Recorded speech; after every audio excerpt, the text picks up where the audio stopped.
the Johnson Wax Program.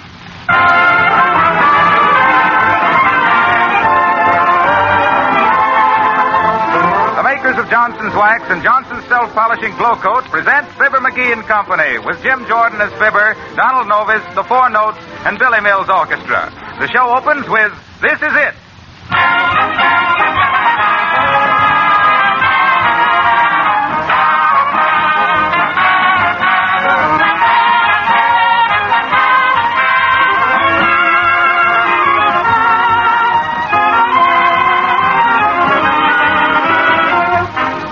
Here's a bit of advice to women who want to keep young.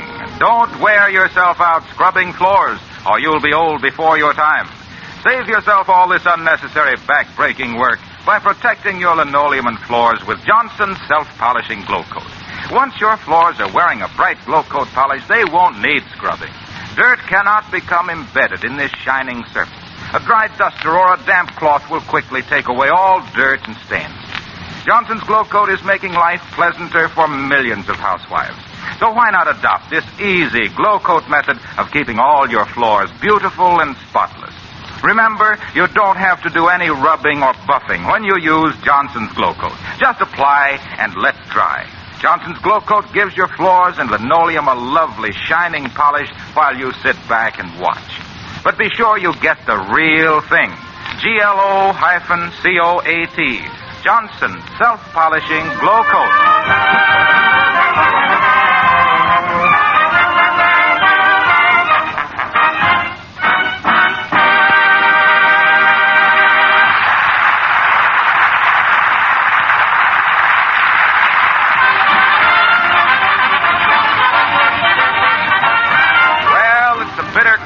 Wintry day in Wistful Vista. The snow is 2 feet deep on the level, and in places it has drifted 4 or 5 feet deep, and that's also on the level. And here in the living room, bundled up in his heavy overcoat, mittens, and earmuffs, we find Fibber. There's cold in them thar halls, McGee.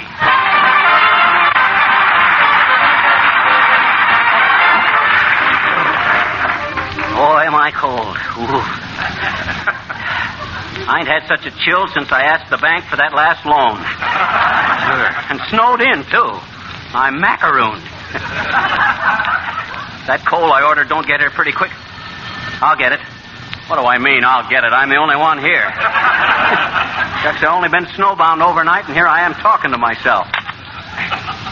Admiral Fibber McGee speaking. Who? The Wistful Vista Coal Company. Well, say, where's my coal? Huh? You're all sold out.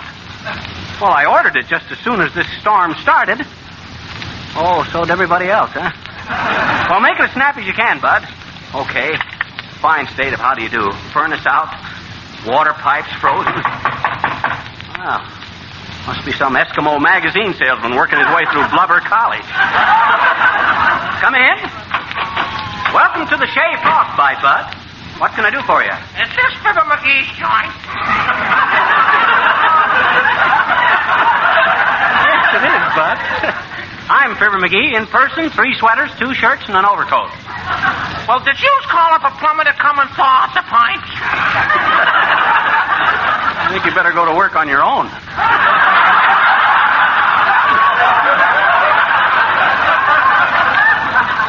You better get busy right away, too, Bud. What are you talking about?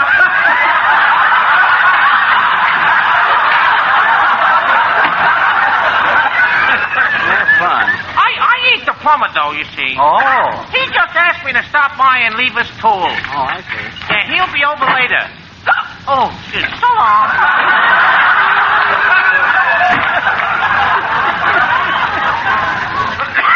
Well, he left enough tools. Maybe he thought I wanted him to fix Boulder Dam. I never saw it to make Hello there, Johnny. How'd you like to have your sidewalk shoveled off? I certainly would, old-timer. Hey! I says yes, I would. So would I. Who can we get to do it? Say, did you ever see such chilly weather? The groundhog must have come out and seen Boris Karloff's shadow. That's pretty good, Johnny. But that ain't the way I heard it.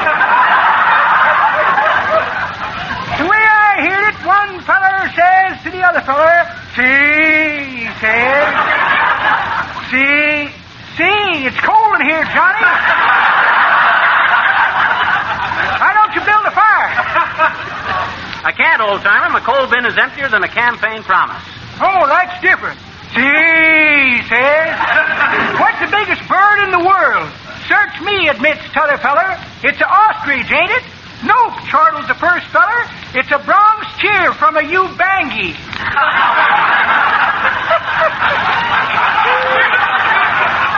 I knew a Ubangi gal once, Johnny. Every time she'd pout, 3 people had to get out of the room. That's enough of your lip, old-timer. Say, do something for me, will you? Eh? Do something for me. Go to the basement and see if you can start a fire. Chop something up if you have to. I'll do it, Johnny. Which way is the basement? What? Underneath the house. Well, we used to have it up on the roof, but it was too far for the mice to walk. Don't get snippy, Johnny. Remember, I'm twice your age. Yeah, but you're only half my size. Go on, get busy. All righty.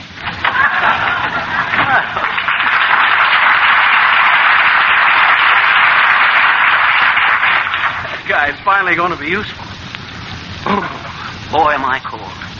Wonder if Mrs. Uppington would loan me a couple of scuttles of coal. I'll try her. Hello, operator. Give me wistful bits. Oh, is that you, Mert? How's things, Mert?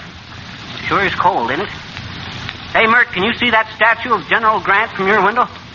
Well, take a look and see if he's got his hands in his pockets. Huh? Huh? He's got down off his horse and is stamping around, huh? Boy, it's colder than I thought. Hey, give me Mrs. Uppington, will you, Mert? Thanks. Hello, is that you, Uppy? Fibber McGee speaking. Huh? Talk a little louder, will you, Uppy? I got my earmuffs on. Yeah, say, how about lending me a couple of buckets of coal till they deliver mine? Huh? Oh, I see. Oh, well, thanks anyway. Shucks, she would have an oil furnace. Well, let's see. Oh, hi, Don. Hello, Billy. Hello, Fibber. Well, there's no use setting on that radiator, fellas. There's no fire. My coal bin is a has-been. Can't you build a fire with some old wood or boxes or something, Fibber? Why don't you burn up some of your old scripts, or are they still too damp? All right. I got the old-timer downstairs now trying to find some kindling. My water pipes are frozen, too, so I hope he gets the fire started pretty quick. Can you sing something, Don, or does your breath steam so much you can't see the music? No, I can manage it. How about I Have Eyes? Oh, that'll be swell. You sing that while... Excuse me. Hello? Yeah, this is Mr. McGee. The plumbing shop. Huh? What do you mean the plumber went to the hockey game? He was supposed to come over and thaw these pipes out. Huh? He did? Oh, for the... Fellas, you've just heard history being made. Why, what's the matter, Fibber? The plumber sent his tools over and forgot to come himself. Now I got to run down to the water company and tell them to send a man out. Why don't you call him up? Oh, no. It's too cold in here. I'm going to go out for a while into the nice, warm blizzard. Go ahead, Don. I have eyes.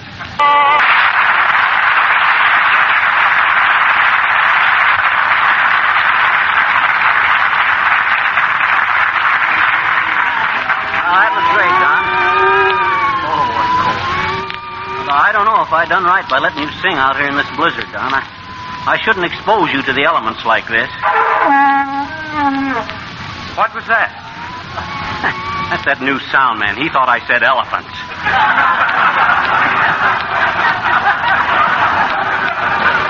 Elements, Joe. I'm sorry. Better. Well, this is as far as I go, fellas. Here's the water company, though it's probably the ice company now. I'll see you later.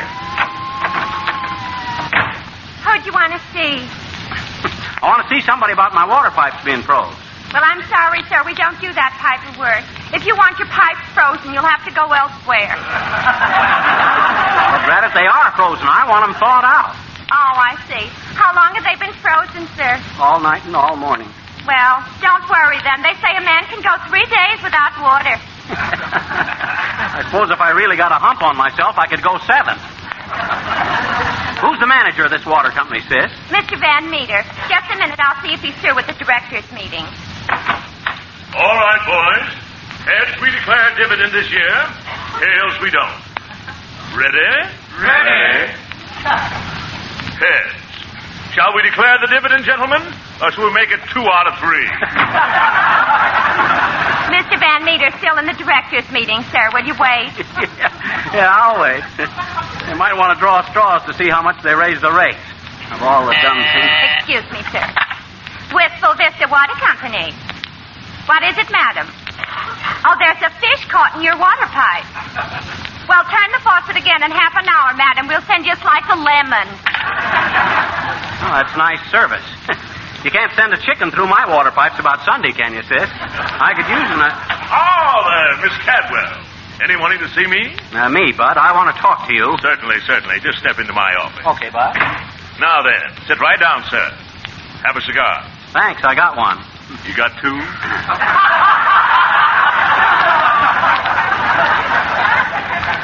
Thanks very much.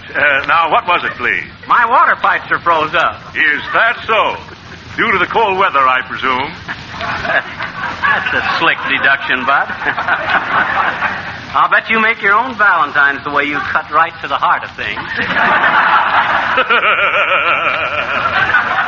Very good. Let me check over your account, Mr. McGee. Incidentally, Bud, that water meter you got in my house runs awful fast. Who installed that thing? The boyfriend of the whirling dervish? I don't think so, no. Here's your account, McGee. Oh, yeah. Yes, indeed. You can forget about your pipes freezing up, McGee. What you mean? Your water was shut off yesterday for non-payment. Oh. The bill is $12.42. Well, $12.42. Hey, the name is Mr. McGee, Bud, not Mississippi. That's the bill, McGee. When you pay up, we turn on the water. Okay, I'll pay it. Here you are. $12.42. This is the first time I ever been held up at the point of a faucet. You certainly make a fine manager of a water company, you big drip. $12.42. Why, for that dough, I could buy the Mediterranean Sea with Gibraltar thrown in for a rock garden. All the tax credits. Well, how do you do, Mr. McGee? Ooh, hi, Mrs. Uppington. Hey, kind of a raw day for you to be out, ain't it, Uppy? Oh, no, indeed. I don't mind it a bit, really. Horatio says, that silly boy. He is so sentimental. But Horatio says, this weather puts roses in my cheeks. Isn't that romantic? Where is old Boomer? Well, Mr. McGee, he's gone to buy me a Valentine. Oh, isn't that sweet? And such an expensive one, too. $50. $50? Yes, just for a Valentine. He must think a dreadful lot of me. Oh, yeah. And really, it embarrassed the poor boy so much when he borrowed the money from me. He had left his checkbook at the hotel, you know. Oh, yeah. Oh, my, I was deeply touched. I'll say you were. That's one of the deepest touches I ever heard of. Horatio is so impulsive, you know. So boyish and unaffected. And he simply adores beautiful things. Why, do you know, when I'm wearing my emerald necklace, he can hardly keep his hands off my throat. Oh, dear. So now you see why I don't mind the cold weather, Mr. McGee. Oh, yes. I have my love to keep me warm. I am such a happy girl. Well, goodbye, Mr. McGee.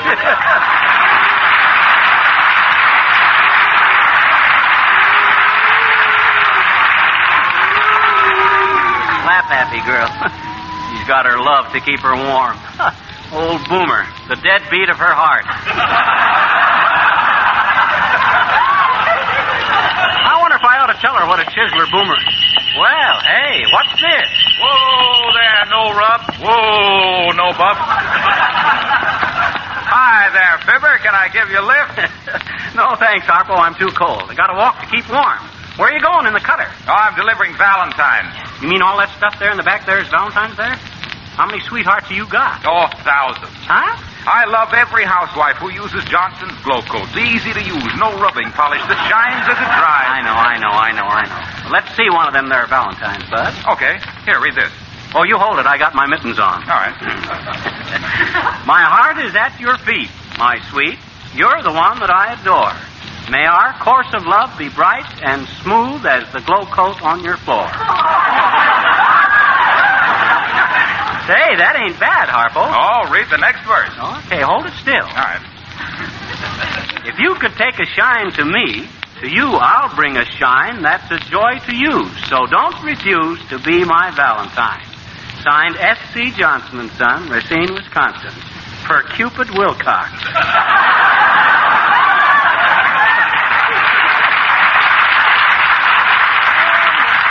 Well, do you like it, Fibber? Yeah, it's all right, but ain't you a little large for a Cupid, Harpo? Where's your wings? Oh, I can't wear them anymore. They grounded me for stunting too close to a blonde. You sure I can't give you a lift, Fibber? No, thanks. You slay me as it is. Okay, pal, I'll see you later. Get up there, no rub. Get up, no buff.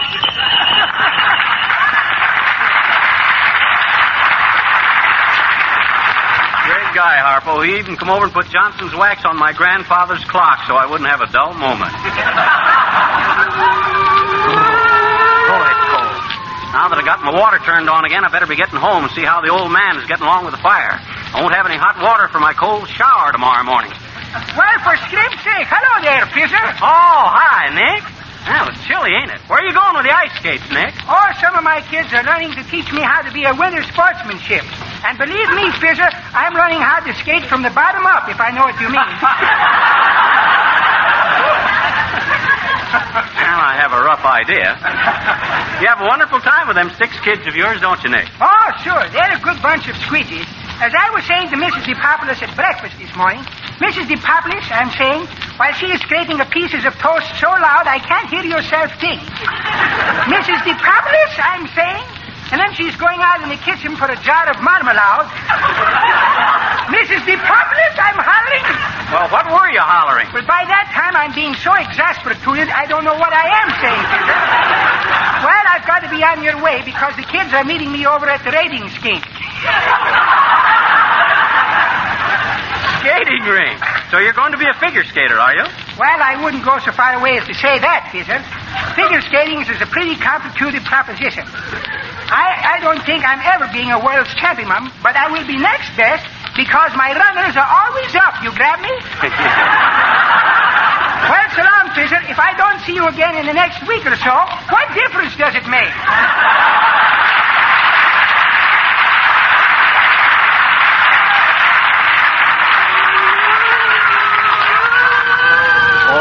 Boy, it's cold.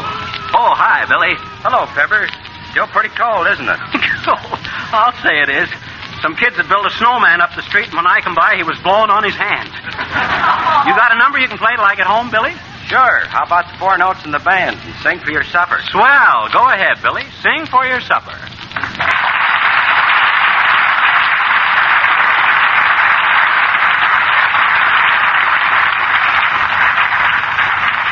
That was Sing for Your Supper, cooked up by Billy Mills and dished out by the 4 notes.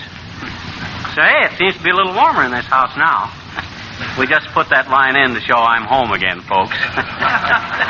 Pretty subtle technique, I called it. Incidentally, I wonder what that old duffer found to build a fire with. I'll go down and have a look. Ah, dead rat. Why don't people stay home on a day like this? Come in. Ah, there, Goose Flash. Good day. What's good about it? What you want? I was on my way over to Mrs. Uppington's, and I thought I'd stop in here a minute to get warm. My mistake. It's colder in here than it is outside. Well, I can't imagine you wanting to go any place where the heat was on, Boomer. And another thing, I know all about you borrowing $50 from Mrs. Uppington to buy her a Valentine, too, besides. Charming girl, Mrs. Uppington. I'm afraid I'm head over checkbook in love with the dear girl. I'm afraid she is with you, too. By the way, Skimpy, I hear the lovely creature has a large trust fund laid away. Is there any truth in that beautiful rumor, or am I being stung again by will-o'-the-wasp? You're just after her money, and she'd know it if she was a little brighter. Sir, you're speaking of the woman I love.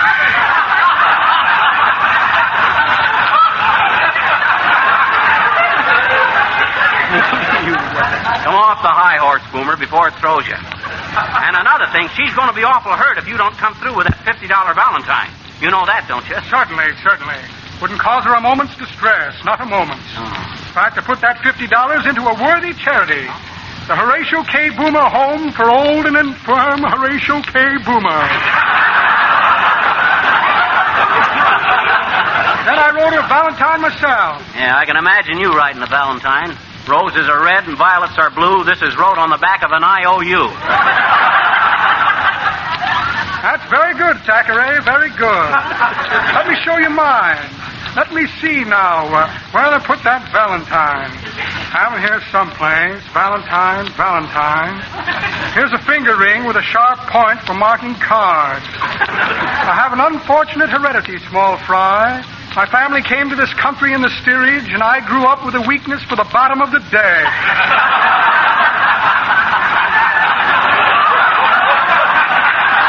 The steamship ticket to Venezuela. Lovely country, no extradition. Here's a bill from my tailor. Ignorant fellow, can't even spell reprobate. And a check for a short beer. Well, no Valentine, that's that. Well, I guess I can talk my way out of it. Nothing like a silver tongue to engrave a little sentiment on a heart of gold. Very neat thought. Must run along and see the dear girl before I forget it. Good day, Pogo Stick.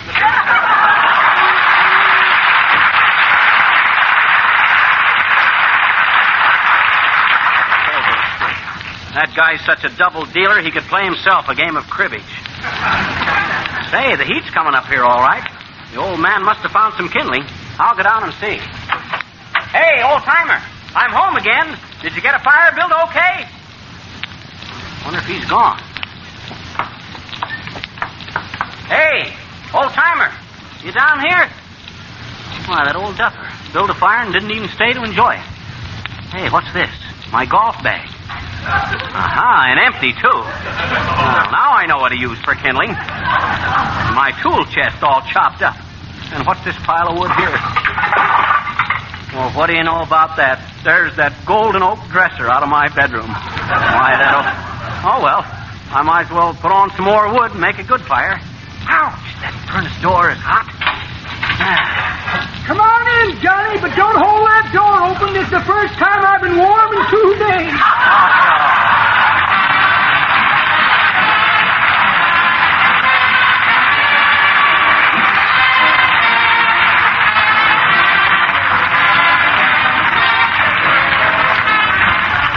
Fibber will be back in just a moment. And now here's an announcement that you won't want to miss. Your dealer is offering, for a limited time only, Johnson's Wax and Johnson's Self-Polishing Glow Coat in giant-size cans. You pay no more for the giant-size cans than for the regular sizes. Yet you get 1/3 more. Now, it's your opportunity to save money on your purchases of Johnson's Wax and Johnson's Glow Coat. But I repeat, the supply of the giant sizes is strictly limited. They're selling fast, and if you don't act quickly, you may miss out. Remember, you pay for only 1 pint or 1 pound of Johnson's Glow Coat or Johnson's Wax, paste or liquid, and you get 1/3 more without cost. Johnson offers you this extra dividend in appreciation of your loyalty to the Johnson products. Be sure to ask your dealer tomorrow for Johnson's Wax or Johnson's Self-Polishing Glow Coat in the giant-size cans, and you'll be money ahead.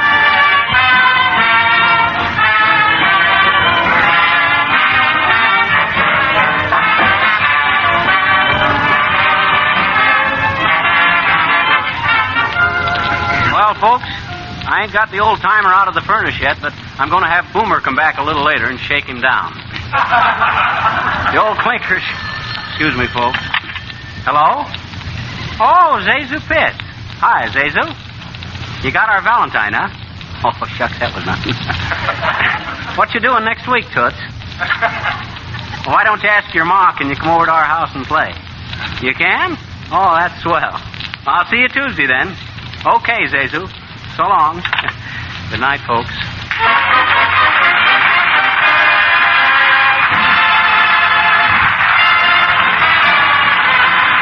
This is Harlow Wilcox speaking for the makers of Johnson's Wax and Johnson's Self-Polishing Glow Coat, Racine, Wisconsin, inviting you all to be with us again